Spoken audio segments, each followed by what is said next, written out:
Buenos días, mi nombre es Magali Paripomar, soy técnico de toma de muestras. El tema que voy a exponer es criterios de aceptación y rechazo de muestras referidas. Muy buenos días, mi nombre es José Mauricio Quevedo Sánchez, soy responsable del laboratorio de toma de muestras del Instituto Nacional de Laboratorios de Salud INLASA y el tema que vamos a exponer es las condiciones para un transporte de muestras referidas.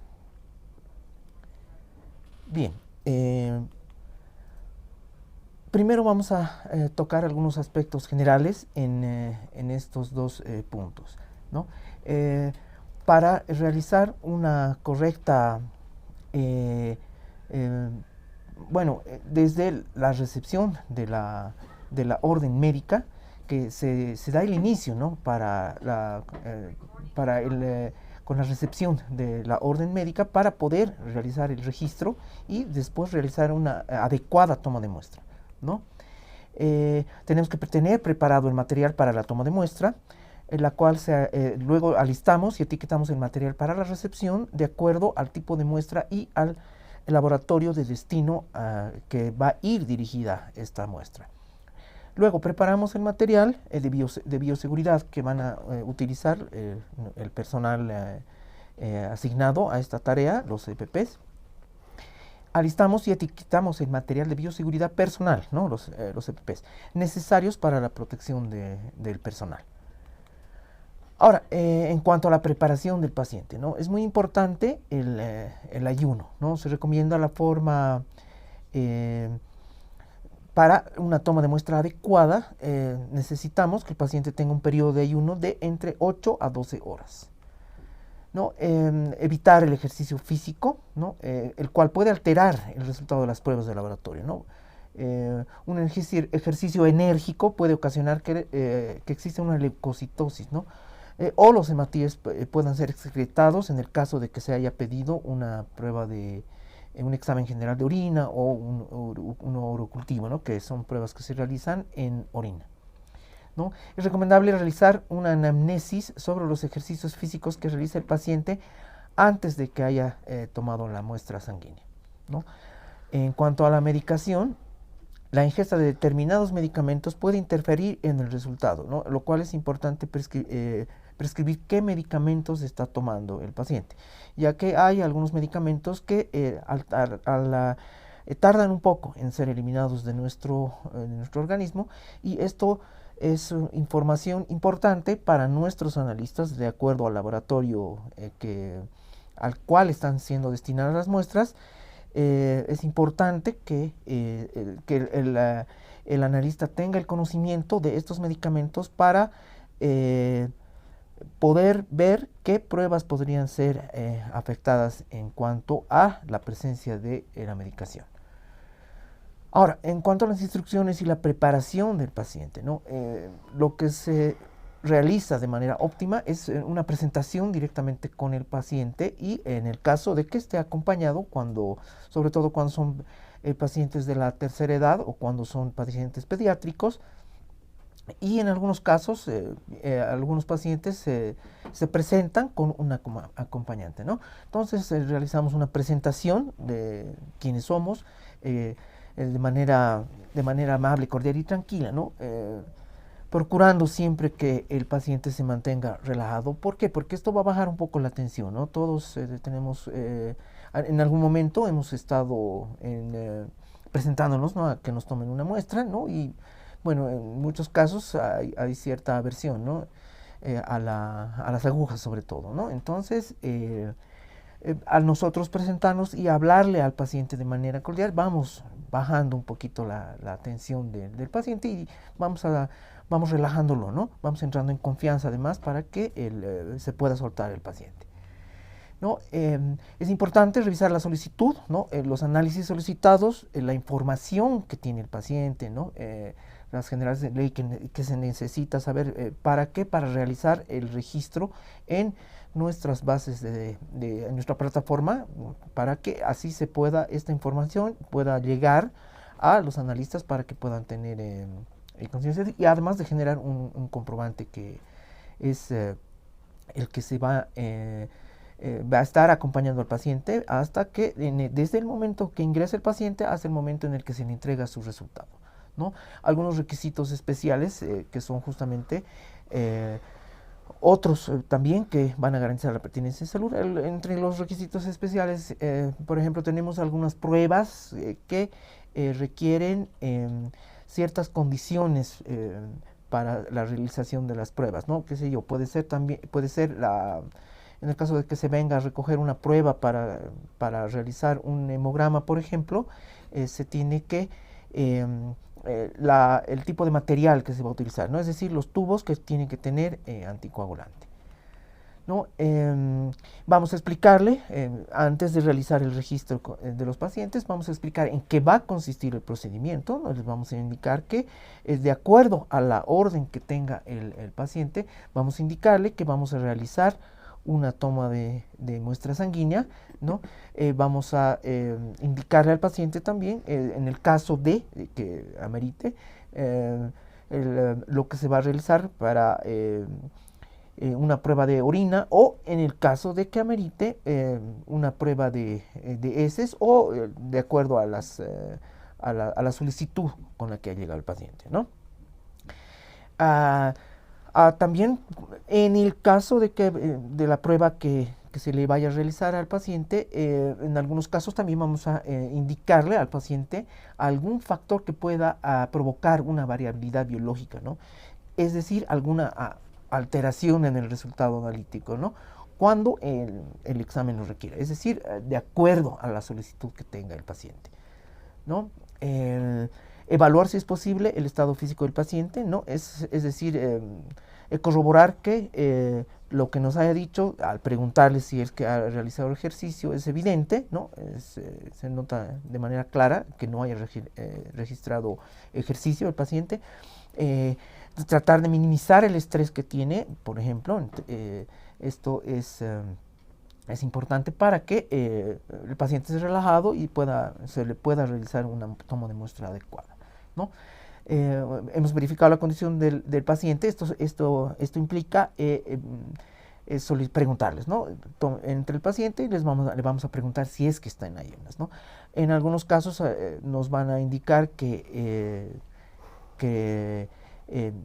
si ha comido algo, ¿no? Porque muchas veces tenemos pacientes que están llegando de zona rural, entonces no entienden la palabra ayuno, entonces vamos a preguntarles si, en un lenguaje más coloquial, si vale el término, si es que el paciente ha ingerido algún alimento, ¿no? Cuando sea necesario, ¿no? Vamos a justamente verificar restricciones alimenticias, medicamentos y la hora de toma de muestra, entre otros, ¿no? Ahora bien, vamos a pasar con ya hablando en materia, ¿no? Además, perdón, no me olvidaba, ¿no? Hemos visto ya que vamos a ver si se está realizando tratamiento farmacológico.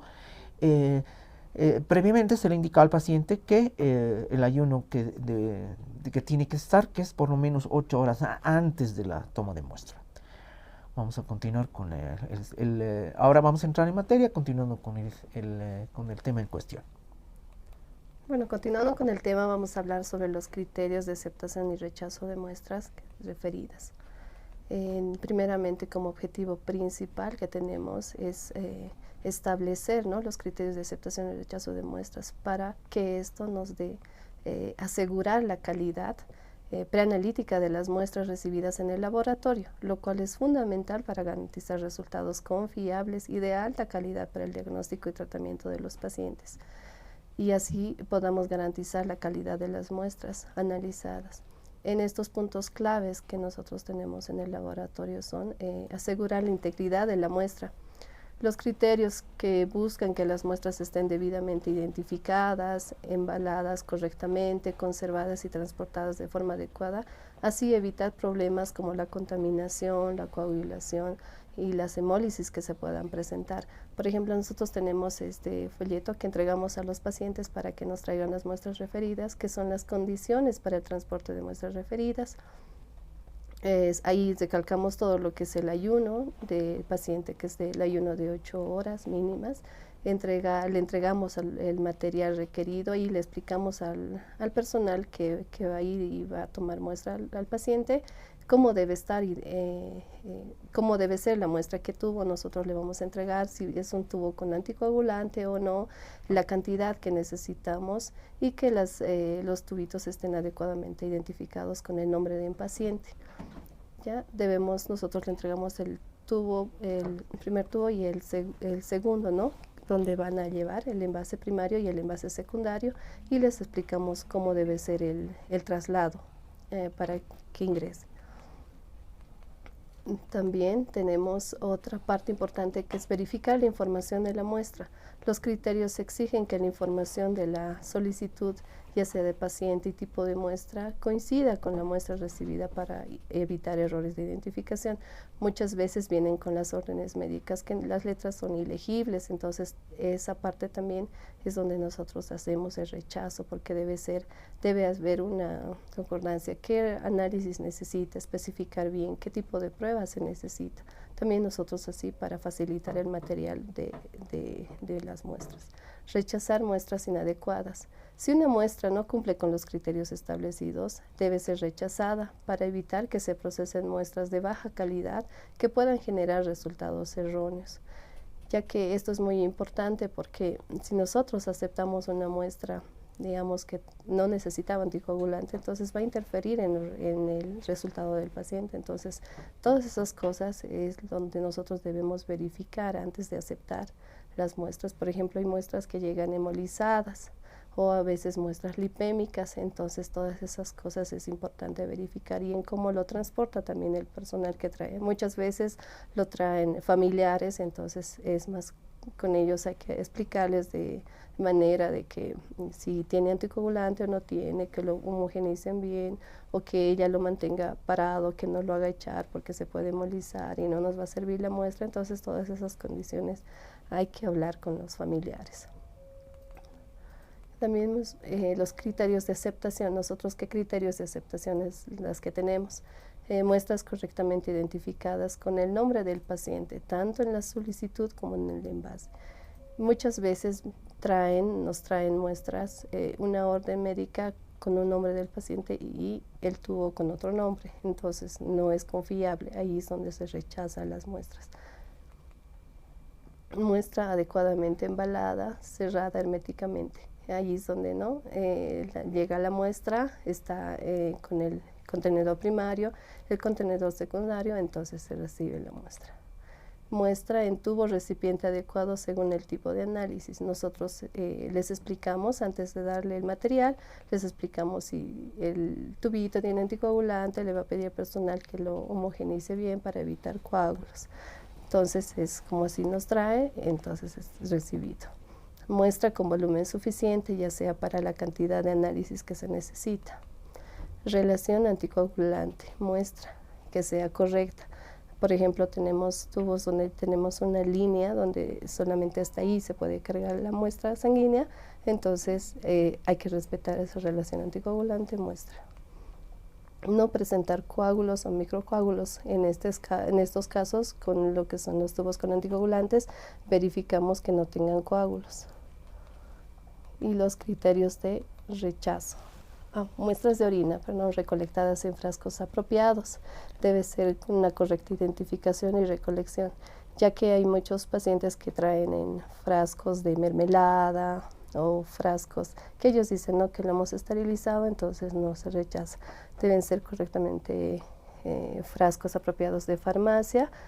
Deben adquirir el frasquito en farmacia, debe ser la primera orina de la mañana. Le explicamos las condiciones de cómo recolectar la orinita, el lavado de manos previo aseo, el desechar un chorrito en el sanitario antes de la recolección y luego en el frasquito, y cerrarlo bien herméticamente. También en las muestritas de heces, ¿no? Debe ser un recipiente adecuado, con tapa de rosca apropiada, debe ser el tamaño aproximado de una pepa de durazno. Y para las proteinuриas de 24 horas, también que la recolección se haga en botellas de agua y no así de gaseosas. Los criterios de rechazo, ¿en qué momento nosotros rechazamos las muestras? Cuando traen tubos o contenedores de muestras sin identificación, a nosotros no nos asegura que esa muestra tomada sea del paciente correcto, entonces en esos casos rechazamos la muestra. Muestras más rotuladas, cuando el nombre y apellido no coinciden con la solicitud de exámenes o la identificación del tubo no es legible. Tubos con derrames externos, muchas veces, no sé, al trasvasar las muestras sanguíneas en el tubo hacen que se manche todo de sangre, entonces tampoco en esos casos es conveniente recibir. Muestras francamente hemolizadas, como decíamos, ¿no? Hay personas que lo transportan, lo hacen echar o lo agitan, entonces las muestras se ven francamente hemolizadas, como vemos en la imagen. Muestras con volúmenes insuficientes, si nosotros ya le hemos dado un parámetro, un nivel de dónde, hasta dónde tiene que llegar las muestras y nos traen menos, entonces muchas veces nos hace falta más muestra para realizar todos los laboratorios que solicitan o los análisis que solicitan. Muestras trasladadas en condiciones que alteran su estabilidad, como el tiempo de traslado que excede un máximo permitido. Hay muchas veces que se les pregunta a los pacientitos y dicen, no, le han tomado ayer y nos traen para hoy, entonces también son muestras que rechazamos. Muestras con recipientes defectuosos o inadecuados para el tipo de análisis, como vemos por ejemplo en la imagen, una proteinuria. Si nos traen botellas de refresco, entonces cuando se rechaza, o muestras que tienen anticoagulante y están coaguladas, entonces también en ese caso. Muestras de orina, muestras recolectadas puede ser en bolsas de plástico, frascos de vidrio o botellas de gaseosas. A veces compran los frascos estériles de farmacia, pero lo cubren con una bolsa para decir que no se eche, entonces esos también se desecha porque ya está contaminada la muestra. Y muestras de sangre con anticoagulante, como decía, no tienen una relación anticoagulante, muestran excedido o es menos, entonces tampoco en esos casos. Perfecto. Entonces ahora vamos a continuar justamente con el siguiente tema, que son las condiciones para el transporte de las muestras referidas. ¿A qué se refiere esto? Que son muestras que están llegando de centros de salud externos, ¿no? Muchas veces viene personal de estos centros a solicitar que les entreguemos material. El material consiste en el envase primario, que es el tubo donde van a recolectar, y el envase secundario, que es donde va a ir contenido el envase primario, ¿no? Además de que justamente el afiche informativo que nosotros le entregamos, aparte de adjuntándolo esto a la solicitud de los laboratorios, de las pruebas que le están pidiendo al paciente, ¿no? Ya hemos visto justamente este afiche, que es justamente el que nosotros les entregamos. Pero ahora vamos a pasar justamente a desglosar por qué es que estamos utilizando estos puntos, ¿no? Ya hemos visto, ¿no? Entregamos el medio de transporte primario y el medio de transporte secundario. Ahora bien, el marco normativo que nosotros hemos visto justo para este transporte seguro de muestras es la norma boliviana de bioseguridad en establecimientos de salud, es la norma boliviana 63001. Nos hemos basado también en el programa institucional que nosotros utilizamos dentro de nuestra institución, del INLASA, además del manual de envío de muestras, aislamientos, medios de transporte, medios de cultivo y o paneles de control al interior del país. Es un documento que ha sido elaborado conjuntamente entre el Ministerio de Salud y el INLASA. Ahora bien, vámonos directo a ir explicando, ¿no? ¿Por qué pedimos un ayuno del paciente de 8 horas, ¿no? Por lo general, se va a necesitar ayunar de entre 8 a 12 horas antes de una prueba, ¿no? Sin embargo, dependiendo la prueba, se informará exactamente cuánto tiempo debe ayunar el paciente, ¿no? Esto va a ir muy de la mano y en coordinación con los laboratorios que van a ir realizando las pruebas, ¿no? Hay algunas pruebas, por ejemplo, que no necesitan que haya un ayuno es suficiente en algunas pruebas inmunológicas, requieren un ayuno de hasta 3 horas, ¿no? Entonces, 2 y 3 horas. Entonces, esto va a ir de acuerdo a la prueba que le estén solicitando y la coordinación que nosotros tengamos con el laboratorio que va a realizar la prueba, ¿no? Ahora bien, cuando se come o se bebe, el torrente sanguíneo absorbe azúcar, proteína y otros nutrientes de los nutrientes, de los alimentos y de las bebidas, ¿no? Esto puede afectar los resultados de ciertas pruebas de sangre y lo cual va a poder llevar a a un diagnóstico incorrecto, ¿no? Por ejemplo, en el caso de un paciente que le estén solicitando una glicemia basal y el paciente haya ingerido algún alimento, entonces los resultados van a indicar un nivel más alto en su glicemia, ¿no? Algunas pruebas sí van a necesitar ayuno porque ciertos parámetros cambian después de ingerir alimentos o bebidas, ¿no? Porque se empiezan a absorber y se va a iniciar la digestión. Entonces, al iniciarse estos procesos va a alterarse justamente la prueba que que le estén solicitando al paciente, ¿no? Esto sucede, por ejemplo, con las pruebas de coagulación y las pruebas inmunológicas, ¿no? Para evitar muestras de sangre muy lipémicas. Las pruebas lipémicas son, la lipemia está definida como la apariencia turbia o palescente, ¿no? Lactescente en forma o lechosa, ¿no? Que va a tener el plasma, y se produce por el exceso de lípidos que se está presentando, ¿no? Sobre todo triglicéridos, ¿no? Los cuales van a alterar la analítica, ¿no? El análisis de la prueba. Muchos parámetros de normalidad de los análisis están estandarizados a partir de las condiciones que se pueden llamar ideales, ¿no? Si vale el término, es decir, en población sana en ayunas. Un ejemplo de estos, por ejemplo, es la glicemia, que ya vamos a explicar, y la insulina en ayunas.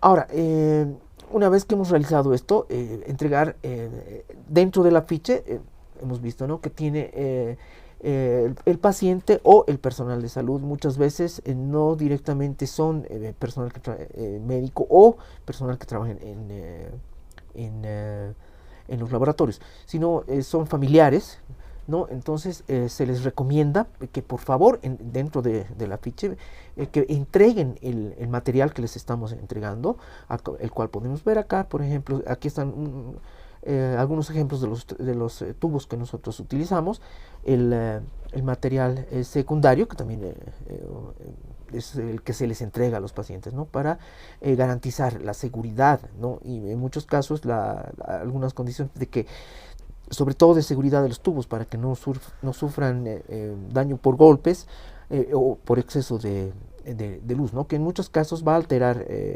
algunas de las pruebas que se le está solicitando al paciente, ¿no? Se le recomienda al familiar o al personal que esté yendo que debe entregar este material al personal del laboratorio del centro donde va a ser obtenida la muestra referida del paciente, ¿no?, que en muchos casos son pacientes que están internados en el hospital o en el centro de salud, ¿no? La entrega y manejo de estos instrumentos, que son los tubos, por ejemplo, es importante, ¿no?, para la realización adecuada de las pruebas, la toma correcta de las pruebas. Es muy importante para nuestros analistas, ¿no?, para que puedan realizar un adecuado análisis de estas pruebas, ¿no? Este uso adecuado de estos materiales que se les está entregando, que se está enviando para que puedan tomar la muestra en este material, ¿no?, añade además seguridad y permite un análisis seguro, ¿no?, disminuyendo el error y aumenta la exactitud de las pruebas que le están solicitando al paciente. Perdón. Ahora, si el tubo, como ya se mencionaba en el tema de los criterios de aceptación y rechazo, si el tubo es anticoagulante, una vez obtenida la muestra, hay que homogenizar varias veces y comprobar que no hayan coágulos, ¿no? Por ejemplo, acá tenemos un tubo que viene con un aditamento que es el EDTA, que se utiliza para algunas pruebas que nosotros realizamos en los laboratorios, ¿no? Donde justamente están marcadas, el tubo ya viene marcado para que la sangre que vayamos a tomar sea introducida hasta la marca, ¿no? Una vez que se realiza la cargada, el trasvasado del tubito, entonces se tiene que homogenizar de manera correcta. Esto es justamente lo que en muchos casos nosotros entregamos el material, ya sea al personal de salud o a algunos pacientes, y omiten este paso, ¿no? Entonces hay un trasvasado directamente al tubo y no realizan esta operación. Entonces esto va a ocasionar que exista un coágulo y la muestra ya no es recibida por el laboratorio porque ya ha sido está dañada, ¿no? Entonces ya no, y justamente cae dentro de lo que mencionábamos hace unos minutos, en un criterio de rechazo, es ya rechazada, ¿no? La estabilidad de la muestra va a influenciar en gran medida los resultados obtenidos, ¿no?, de los análisis en los laboratorios, ¿no? La capacidad de la muestra para mantener las características cuantitativas y cualitativas de los parámetros biológicos a analizar va a determinar que el resultado obtenido en el laboratorio sea equiparable o no al del momento de obtención de la muestra, ¿no?, que es justamente lo que se quiere al estarse tratando de este tipo de muestras que son referidas, ¿no? Por ello, la organización y el desarrollo de métodos y procedimientos adecuados para garantizar la estabilidad de la muestra, que es lo que más nos interesa, así como el conocimiento de los posibles usos analíticos de estas muestras, ¿no?, son uno de los aspectos fundamentales, que es lo que más, digamos, interesa dentro del laboratorio, ¿no?, a los analistas, para tener en cuenta justamente el adecuado análisis de la prueba que se está pidiendo, ¿no? Ahora, para preservar las muestras de sangre y sus derivados, desde la extracción hasta el procesamiento en el laboratorio, se pueden utilizar diferentes aditivos, ¿no? Generalmente, como vemos acá en el ejemplo, el EDTA, ¿no? Hay otros en muchos casos sí es el EDTA, pero va a ir variando en cuanto al volumen que tiene, de acuerdo a la prueba que se vaya ir pidiendo y a la técnica que se está utilizando en el laboratorio destino, ¿no?, donde van a realizarse las pruebas, ¿no? Estos aditivos son sustancias que, además de preservar la muestra de sangre o alguno de sus componentes, facilitan además la manipulación y lo que más nos interesa, que es el posterior análisis en el laboratorio destino, ¿no? Los aditivos difieren en su mecanismo de acción y deben ser elegidos cuidadosamente para evitar en lo posible las alteraciones en la muestra y variaciones artificiales in vitro que alteren los parámetros a analizar. Esto se realiza de acuerdo a la técnica que esté utilizando el analista del laboratorio destino, ¿no? Es decir, quien nos va a entregar el material, ¿no?, con la cantidad de aditivo para que exista, digamos, la correcta realización de la prueba, ¿no? Nos va a indicar también justamente la cantidad de muestra que tiene que ser recolectada por el personal de salud del centro, ¿no? Ahora, una vez embalado el tubo en el recipiente secundario, recomendamos justamente, como dice en el afiche, evitar moverlo demasiado, ¿no? ¿Por qué? El término hemólisis quiere decir descomposición de la sangre y se refiere a la pérdida de la integridad de la membrana de los eritrocitos, ¿no? La hemólisis in vitro, que es justamente el procedimiento, el proceso que se da en este caso, es un efecto que es preanalítico debido a una extracción defectuosa o a condiciones de transporte, y es la causa más frecuente de hemólisis, es más o menos un 95% de el motivo, ¿no?, del cual se presenta este proceso, ¿no? Entonces, por eso es que nosotros pedimos tanto a los familiares como al personal de salud que al estar trayéndonos la muestra, si vale el término, que eviten moverlo demasiado, ¿no?, para evitar justamente la hemólisis, ¿no?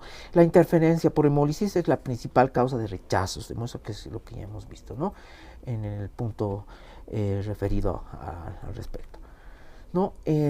Las determinaciones, ¿no?, que más son las pruebas que son mucho más sensibles de ser hemolizadas son justamente la del LDH, la creatinasa, alguna de las, justamente el GOT con la transaminasa y el potasio, ¿no? Entonces hay que tener y hay que recomendar, nosotros recomendamos a los pacientes que tengan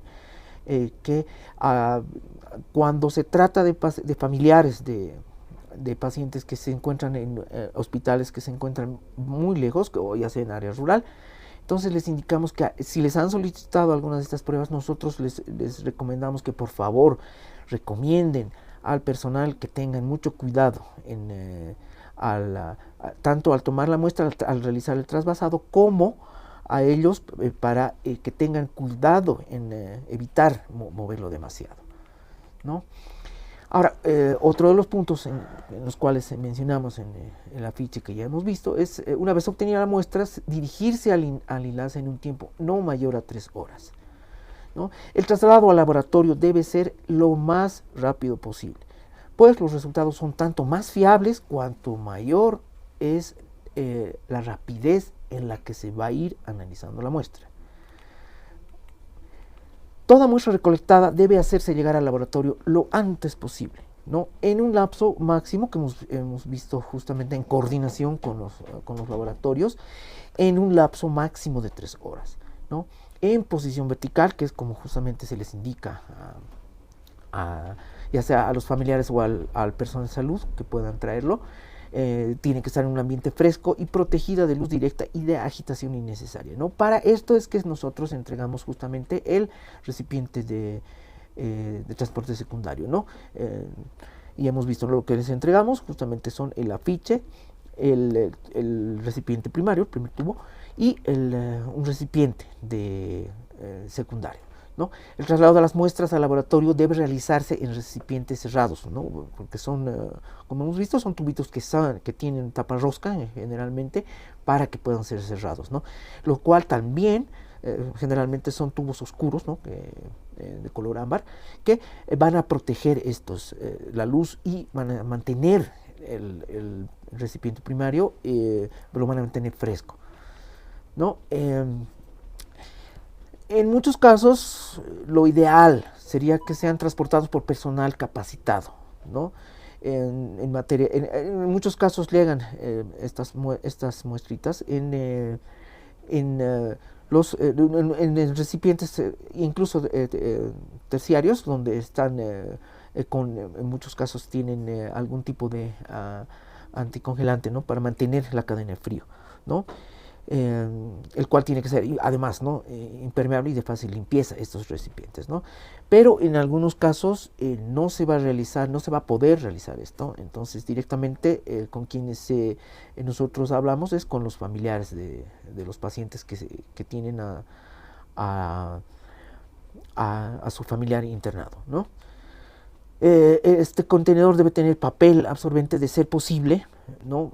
En el fondo, ¿no? Para evitar eventuales derrames de la muestra. En el caso de que haya, por algún accidente, por un golpe fuerte, se haya clisado o se haya roto el tubo, entonces para que haya una contención, ¿no? En cuanto a este derrame, ¿no? Deben existir 3 barreras sólidas impermeables entre el medio ambiente y el espécimen recolectado, ¿no?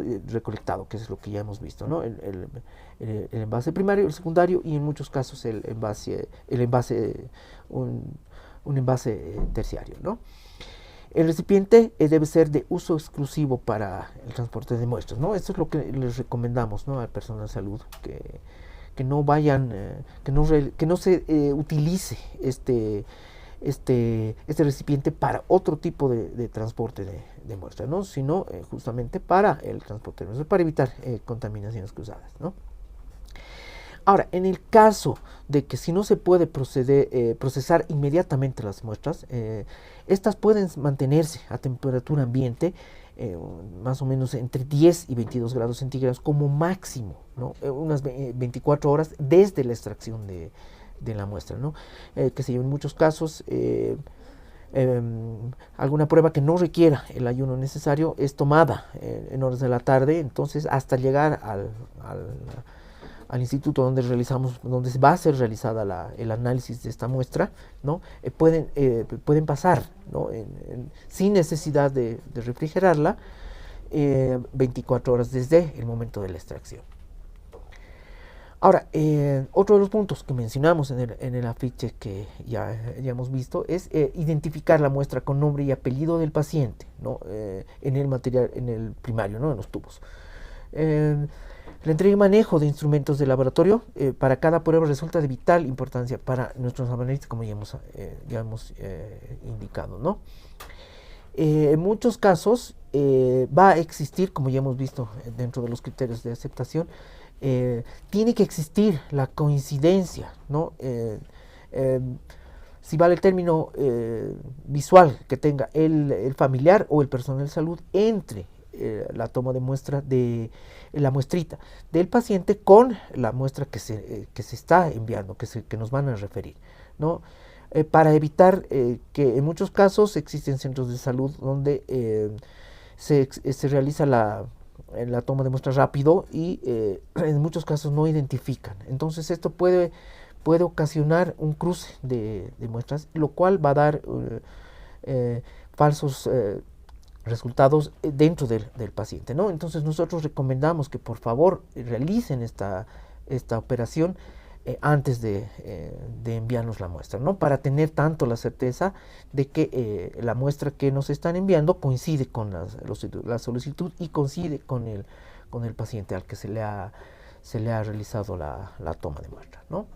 Ahora bien, nosotros tenemos justamente, como ya hemos visto, estas recomendaciones que nosotros las presentamos a los pacientes, ¿no? Para que lo hacemos de manera verbal y en muchos casos se realiza con la entrega de estos afiches, ¿no? Por su atención, muchísimas gracias. Eso sería todo.